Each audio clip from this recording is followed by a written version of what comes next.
Hello, everyone, and welcome to DREAMLEAPERS Inspiration. I'm your host, Harriet Cole. As always, honored to be here with you now. How's everybody doing? See, let me get the Instagram there. Okay, that's better. I'm looking at the different images to see how you see me, because I know we look in lots of different places. Hello, Virginia. You were here first, girl. Good to see you. I hope everybody's doing well. It's where we have entered the warm weather season. I love the summer. I love hot weather. That comes with it, including the need for patience, right? But I love when the sun kisses your skin and just being outside in the space of warmth makes me happy. So I hope it makes you happy too. This is a great time. And one of the things that I did this program that some of you have done with me called the 100-Day Plan a couple of years ago. And after I did it, I started offering it through Dream Leapers. And by the way, if anybody wants to do a 100-day plan, I'm putting it out there just as I'm thinking about it and saying, if anybody wants to do it, let me know, because we can set up one perhaps in the summer or starting in the fall. But I did a 100-day plan, which is basically you declare what you want to do, what you want to manifest in the next 100 days. And you put your stake in the ground. You go in to find what are those deepest things that you really, really want for yourself, and then make an action plan. And I did that several years ago. As a result of it, one of the things on my list was to get a book deal. So that's a big thing. And it happened. And I'm currently in hopefully final edits on a book that's going to come out in the spring. And I'm sharing that with you to just say it really is possible to manifest your dreams. This is called Dream Leapers Inspiration. This is the space where we come together to think, okay, to not just think, but to tap into our soul and to look for how can we be our best? How can we live our best? How can we manifest those things that our heart tells us we should be doing? How can we manifest what is in alignment with us and the divine? And I'm here to tell you it works if you focus on it. And on my team and I have a list of things that we started to focus on, and in order to stay in alignment. And at the top of that list is to claim abundance. I just felt like I wanted to say that out loud to all of us now, because we are living in a space and time where there's a lot of contraction. A lot of people feel like they have less, that they don't see abundance, that they don't feel it, that things are shrinking. And I want to push back on that. I just saw someone yesterday who said, this is a time for greatness. This is a time to claim it all. This is a time when we can have it all.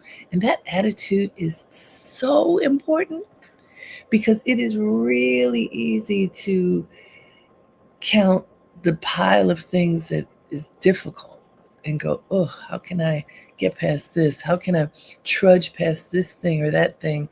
Because it seems so hard that you don't see the plenty. And I want to say it is there. Claim it. Claim abundance. Look for it. See it. Notice it. If you can have that attitude, what you think is what you manifest. We've been taught this so many times. What are you thinking about? Think about claiming abundance. Think about opening your being to the joy, the possibility, the wealth, wealth of spirit, wealth of wallet, wealth of life. Have that attitude, and it can make all the difference in the world. Okay, I see. Virginia's here. Sherry's here from Brooklyn. Yes, this is the beginning of the month. This is the beginning of June. I've got two friends, Pam Pickens and Courtney Sloan, have their birthday today. I see Rebecca, Johnny. Is it Johnny or Joni?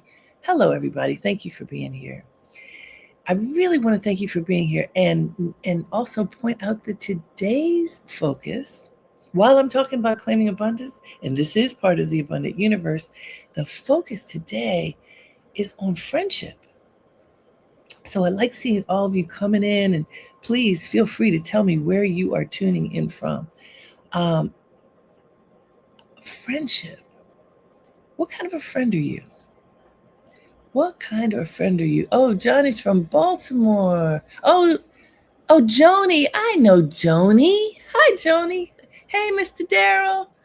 And Michelle. Thank you. Michelle, my Sora. Hey, you guys. I especially like you tuning in now and telling me where you're from and really connecting, because this is about friendship. Okay, I want you to ask yourself, what kind of a friend are you? In this space of claiming abundance, what kind of a friend are you?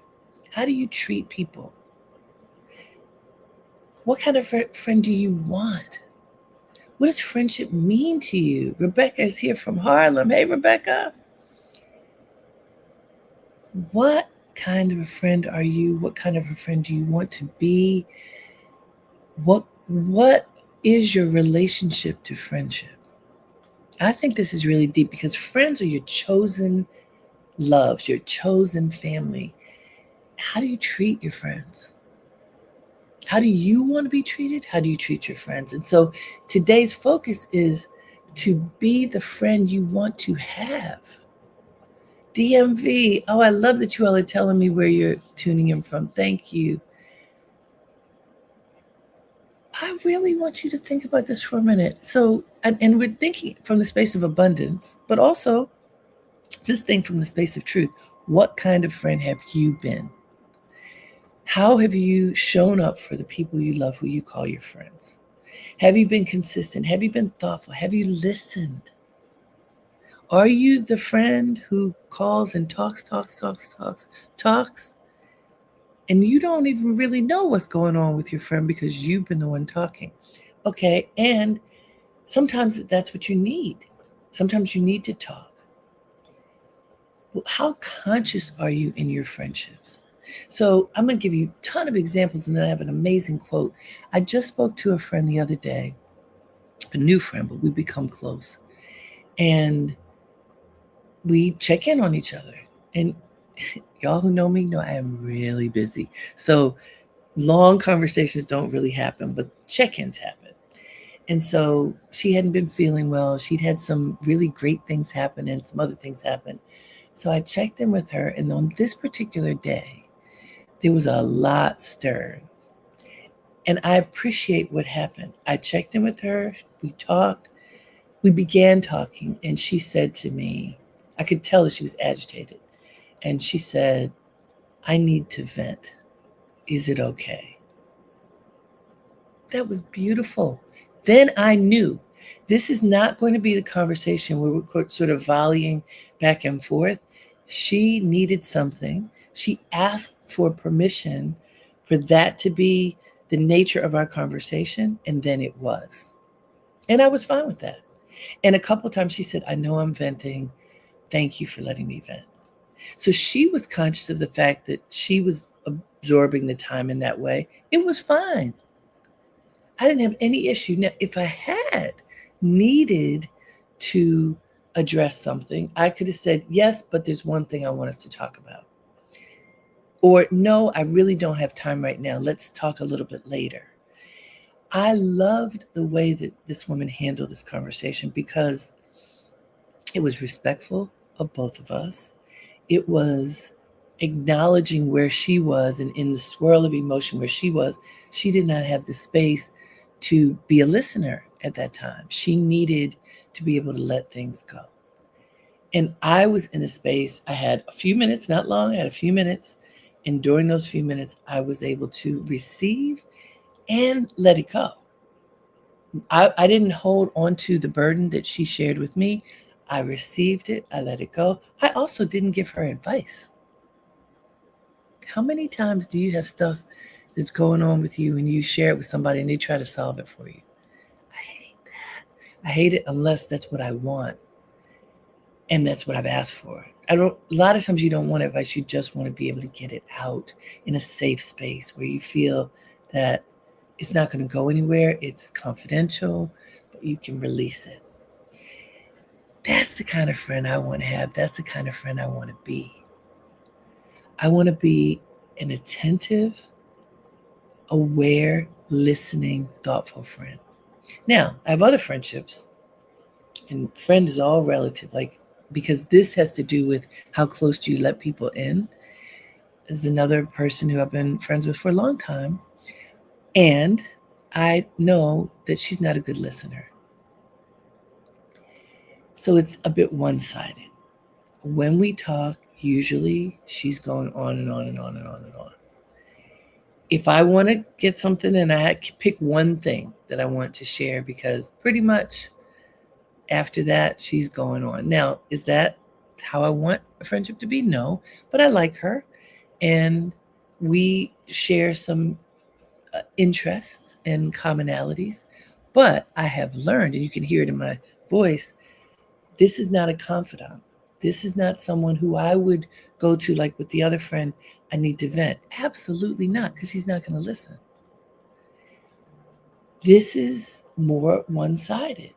And we have relationships like that. But once I realized that that's what it was, I put her in a different category in terms of closeness of friendship, because the expectation, or the desire, I should say, that I have for what a friendship relationship would be is not what it is.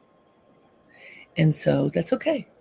It didn't violate my heart. It didn't violate a value that I have, but it set it back a little bit because she doesn't get to be in the closest chambers of my heart.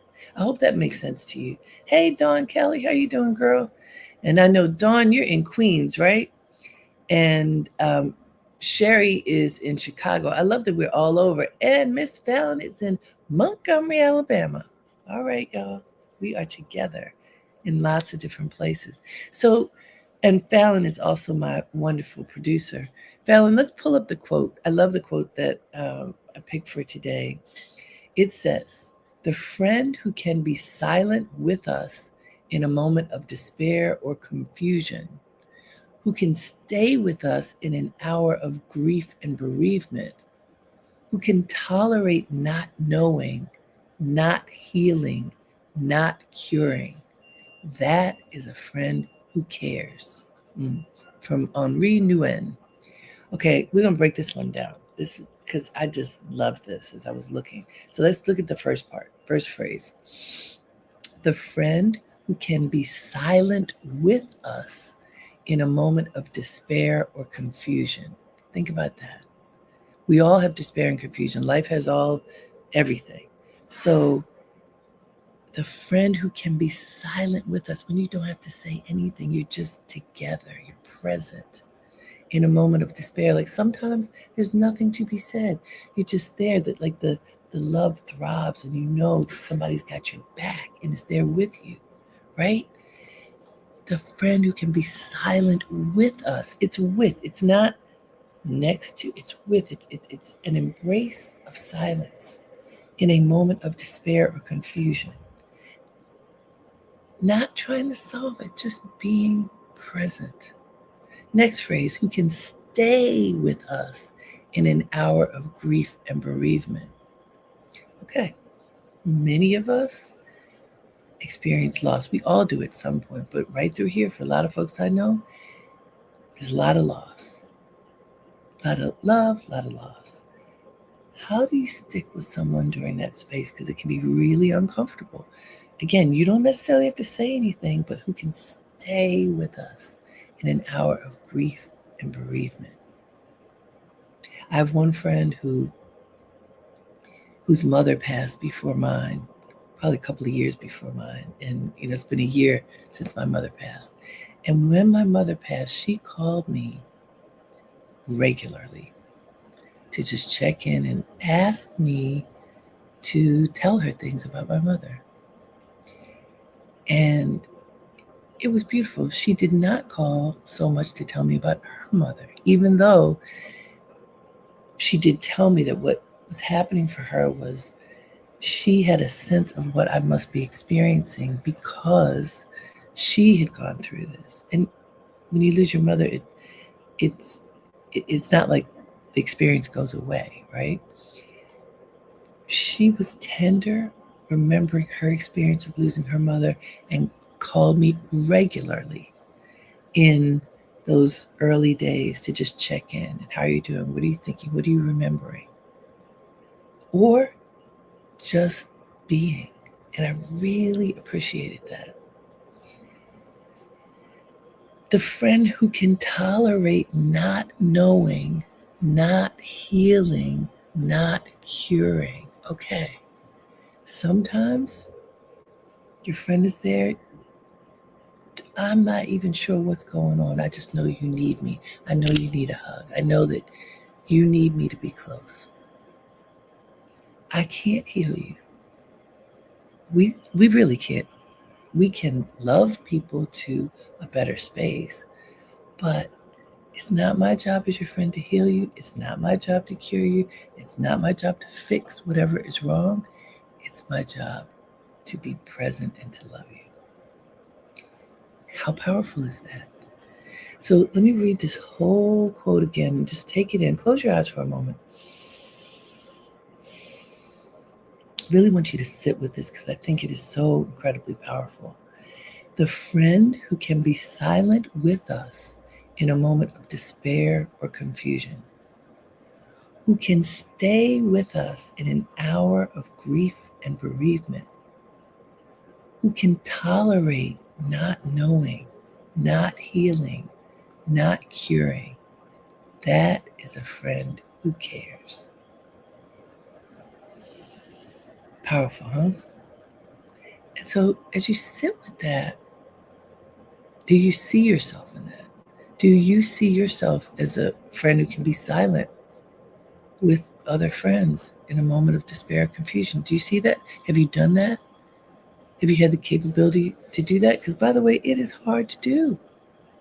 A lot of people run from discomfort, hide from their pain and other people's pain. But what if you don't do that? What if you show up and stay present and let them know you care enough to just be present, just be there. Sit with them, be with them, talk to them on the phone. I'm looking at some of the comments. Michelle says the power of presence. Yes, so incredibly powerful to show up, just be, no expectations, just being there. We sometimes take for granted the power of human connection. If you will recall, during the pandemic, which is when we started this program, we couldn't be around people. We were not supposed to be around people. We weren't supposed to touch people. We weren't supposed to just be in contact. And so many people had tremendous difficulty with that because we need to touch each other. We need to hug each other. We need to be in community with each other. That's a part of humanity. They have the studies that show little babies in the NICU units in the hospital, if people don't come and touch them, they often perish. because we need physical contact, emotional contact, spiritual contact. And if we don't have it, we often wither. And so friends are so important because we become that bond, that glue, that uh, it's really how love shows up in our relationships. So Sherry writes, genuine friendships require you to be intentional. Yes. So I've talked often about my friend Lejeune, who I grew up with, well, from high school on. We've been close for many, many, many years. We talk about the importance of being conscious and intentional. And we've been friends for so long and gone through all kinds of things, including way low dips and incredible euphoric highs. But in those low dips, that's when this became something that was important for us to think about. Being conscious and intentional, whatever's going on, right? Especially during tender moments.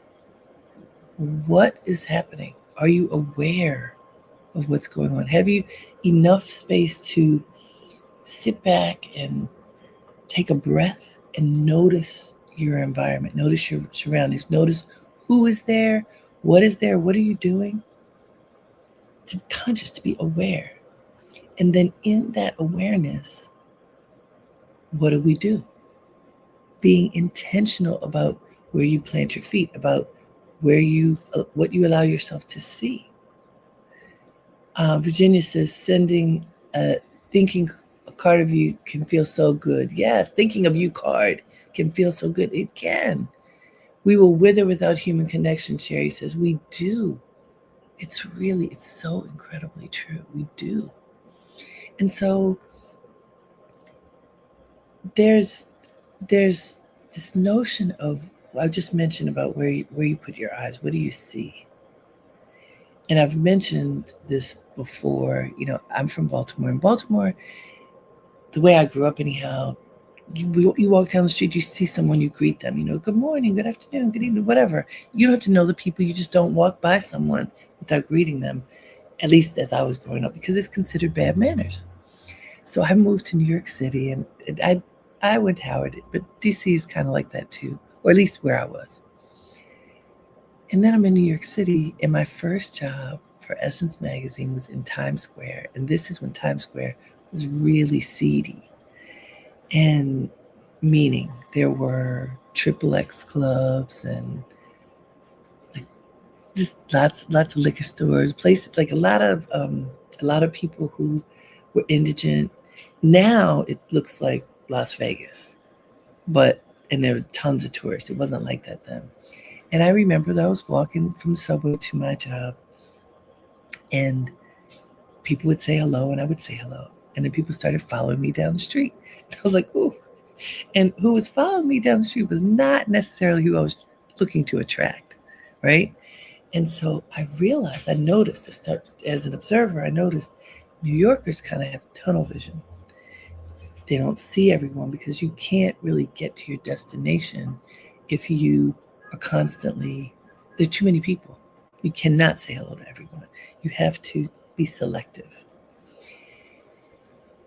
That sense of selectivity, of what do you choose to see and what do you choose not to see? It's tricky because you always want to have your eyes open to humanity. But also, when there's every possible thing to see, what do you choose to focus your awareness on? Or do you choose to see the positive or the negative? And this is the subtlety of what I want us to think about. What do you choose to see?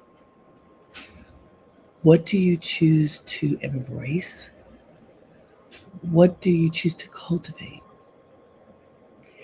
And that's even true, going back to our theme, it's even true in friendship. What do you choose to see that you cultivate in those friend relationships? we can see everything. Now, sometimes there are people who are naysayers. Oh, I can't believe you did that. I can't believe, pointing at all the negative things that could be true about a person. And we all have negative things. Is that what you want to do? Do you want to focus on the negative and keep pointing out to your friends, to your loved ones? If you keep doing that, this is what's going to happen.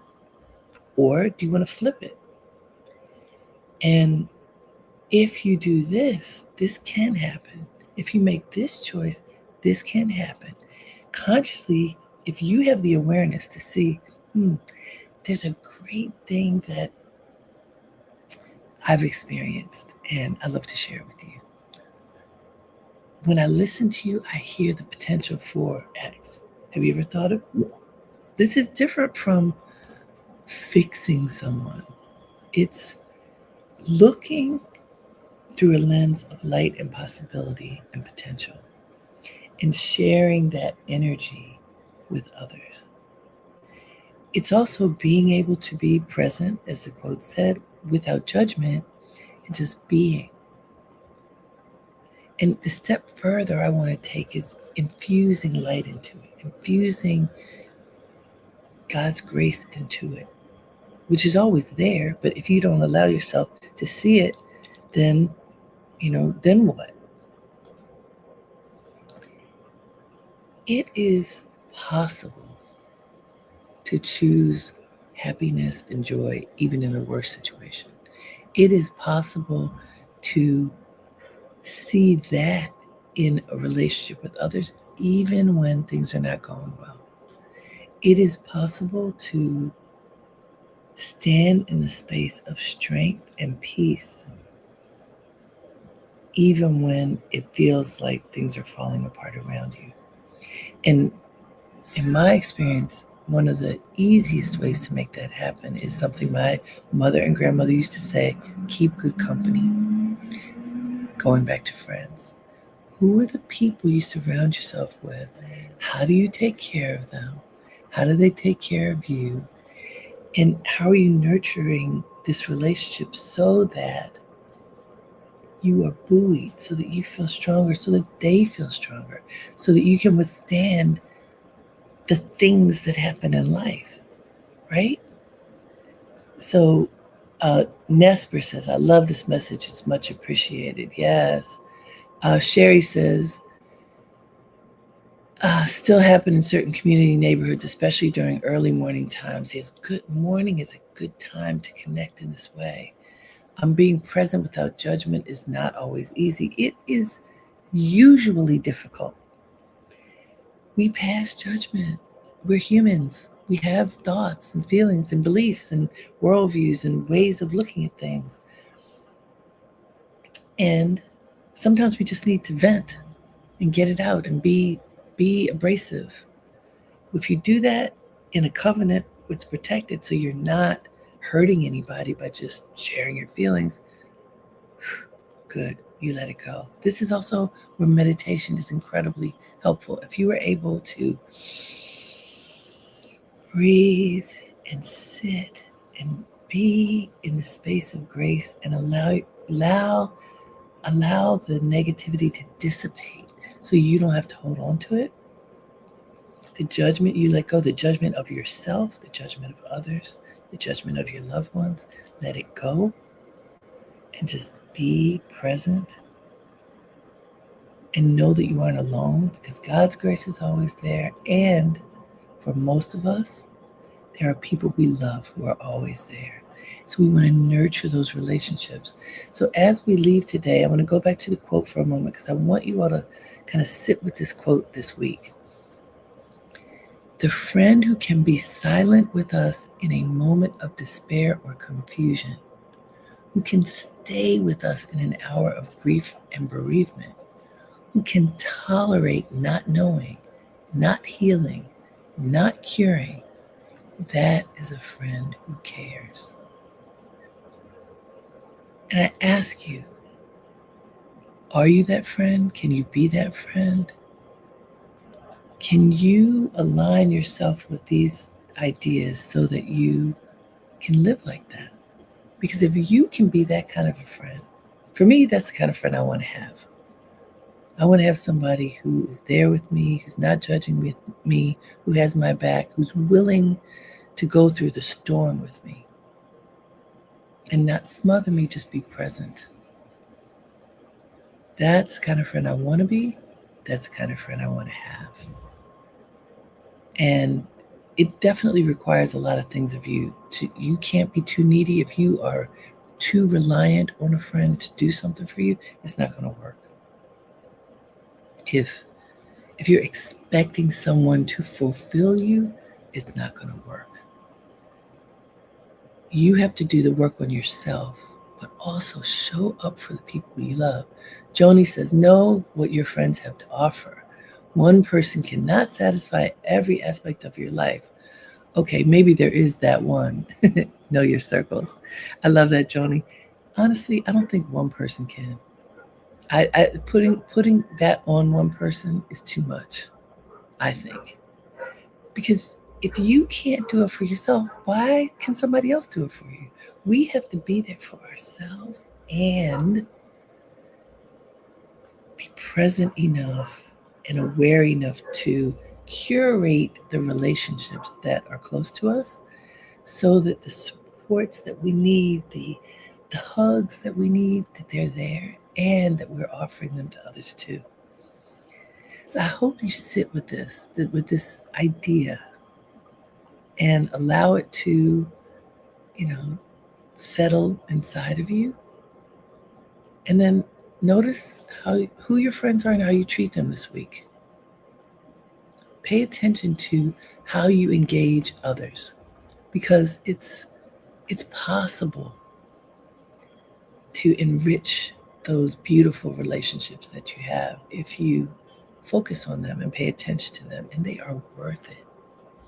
So thank you so much for joining me today.